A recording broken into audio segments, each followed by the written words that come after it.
Today, I have a very serious and heartbreaking story to share with you. Massive floods have devastated Central Texas this past weekend, leaving a path of destruction, tragedy, and heartbreak that the community will feel for years to come. Let's break down exactly what happened, where we stand now, and how you can help. Between July 4th and July 7th, relentless heavy rains triggered catastrophic flash flooding in Texas's hill country, particularly along the Guadalupe River in Kerr County. The river rose more than 26 feet in under an hour, completely overwhelming homes, businesses, campgrounds, and summer camps in its path. As of today, more than 111 people have lost their lives and at least 161 people remain missing, with the numbers tragically expected to rise. One of the most heartbreaking parts of this tragedy was what happened at Camp Mystic, a popular Christian all-girls camp on the Guadalupe River. At least 27 campers and staff were confirmed dead, including the camp director, with several girls and a counselor still missing. Search and recovery teams made up of local, state, and federal responders, along with civilian volunteers, have scoured over 60 miles of the river. Unfortunately, after nearly 4 days, officials have shifted from rescue operations to recovery efforts, as hope of finding additional survivors has faded. A lot of tough questions are now being asked about the county's alert systems. The National Weather Service issued flood warnings hours in advance, but Kerr County didn't have outdoor sirens, and emergency phone alerts were delayed. Many families and campers were caught off guard in the middle of the night, with no time to react.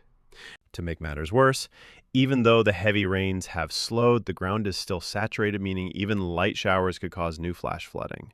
Relief organizations like World Central Kitchen, Samaritan's Purse, and even Operation Airdrop are on the ground providing food, water, and shelter. And you can help too. If you're able, consider donating to trusted disaster relief organizations or local charities helping survivors and families.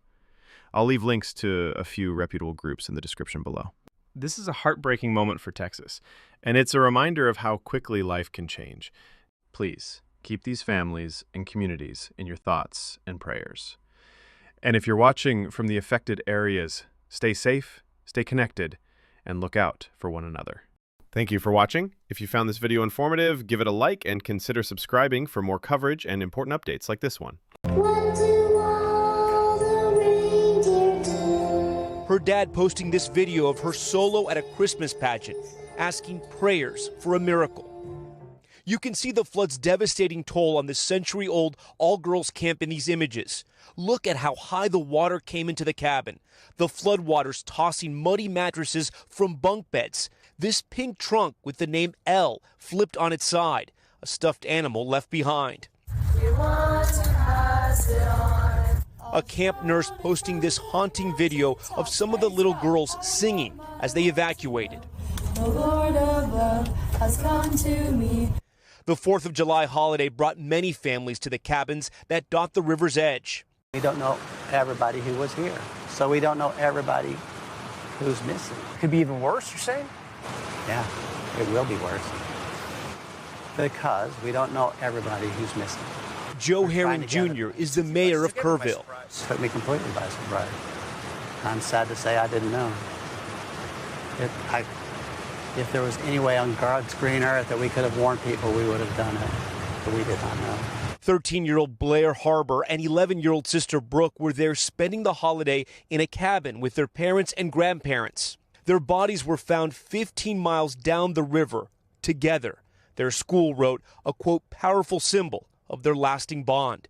Their parents survived, but their grandparents are still missing.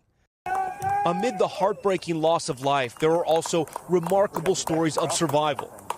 After this woman was swept 20 miles down the river, she clung to a tree for hours until rescuers and boats were able to come and save her.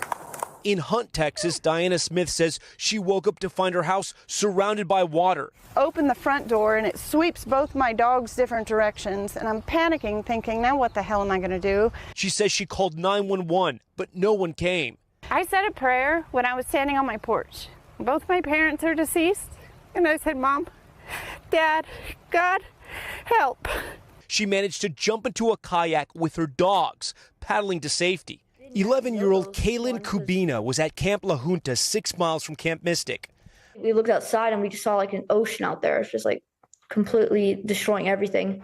There's people in it. Oh my God, there's so many people in it. This cabin appeared to float away in the floodwaters. Still, the camp says everyone was able to evacuate to safety. We saw like whole cabin just floating down, and that's when we knew things were getting actually real out there. Like we were starting to realize that this was a real natural disaster crisis. We were with the Alvarado family as the reality set in.